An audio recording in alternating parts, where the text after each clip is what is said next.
Welcome to treasure drove trails. இன்றைக்கி வந்து சூப்பராக உளுந்த வடை எப்படி செய்கிறதுன்னு தான் பார்க்க போகிறோம்.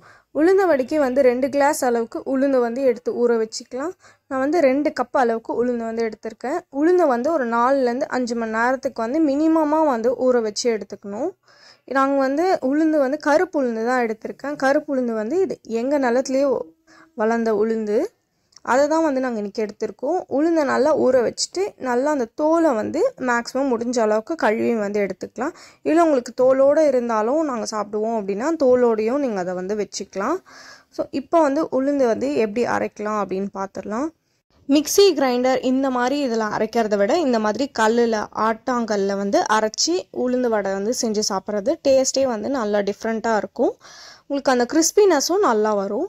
மிக்சியில் கிரைண்டரில் வந்து உளுந்து வந்து அரைக்கும் போது அந்த மாவு வந்து சூடாக சான்சஸ் நிறையவே இருக்குது. அந்த சூடாகிறதுனால வடை வந்து உங்களுக்கு கொஞ்சம் ஹார்டாகிற சான்சஸும் இருக்குது. மற்றபடி இதுக்கும் அதுக்கும் ஒரு பெரிய வித்தியாசம் எதுவும் இல்லை. இது நல்ல கிறிஸ்பியாகவே இந்த வடை வந்து வரும். உங்களுக்கு முடிஞ்ச அளவுக்கு வந்து இந்த மாதிரி ட்ரெடிஷ்னலாக இந்த மாதிரி கல்லில் வந்து செஞ்சு சாப்பிடலாம். முடிஞ்ச அளவுக்கு பண்ணலாம். முடியாதப்போ நீங்கள் வந்து மிக்சி அண்ட் கிரைண்டர் வந்து யூஸ் பண்ணலாம். அப்படி இல்லைன்னா நீங்கள் கிரைண்டர் கூட யூஸ் பண்ணிக்கலாம். அது கூட ஓரளவுக்கு அந்த கிறிஸ்பினஸும் அந்த சாஃப்ட்னஸுமே வந்து கொடுக்கும். இப்போ சுற்றி வந்து உளுந்தை வந்து போட்டுருவாங்க. இது சுற்றி சுற்றி இப்படி ஆட்டிக்கிட்டே இருக்கணும். ஆட்டும் போது இந்த மாதிரி தள்ளி தள்ளி விட்டு வந்து ஆட்டுவாங்க. அப்படி தள்ளி தள்ளி விட்டு ஆட்டும் போது உங்களுக்கு மாவு எல்லாம் ஈவனாக வந்து மெசஞ்சு வந்து வரும். ஹார்ட்லி வந்து 10 to 15 மினிட்ஸ் தான் ஆச்சு எங்களுக்கு வந்து இந்த மாவு வந்து அரைச்சி எடுக்கிறதுக்கு. ஃபுல் அண்ட் ஃபுல் இந்த மாதிரி கல்லில் அரைச்சி இந்த ப்ராசஸ் எல்லாம் பண்ணதே என்னோடய மாமியார் தான். அவங்க மோஸ்ட்லி சட்னி கூட வந்து இந்த மாதிரி கல்லில் தான் அரைப்பாங்க. சட்னி ஆகட்டும், பச்சடி, இந்த மாதிரி விஷயங்கள் எல்லாமே, மசாலா கூட வந்து இந்த மாதிரி கல்லில் அரைச்சி செய்யும்போது டேஸ்ட்டே வந்து டிஃப்ரெண்ட்டாக இருக்கும்னு சொல்லுவாங்க.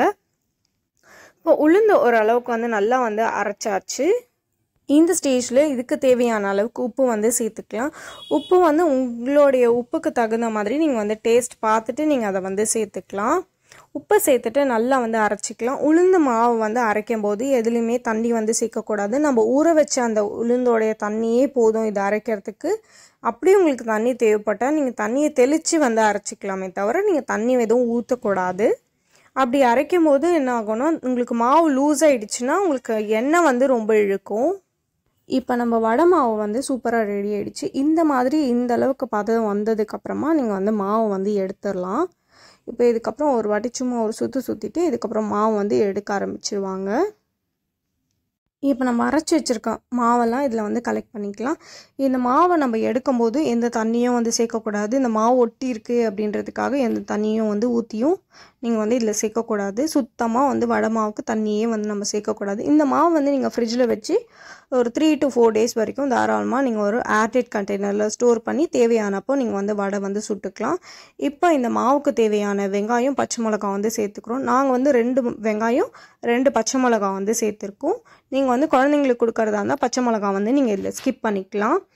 2 கப்பு மாவுக்கு 2 வெங்காயம் 2 பச்சை மிளகாய் போல் நாங்கள் வந்து சேர்த்துருக்கோம்.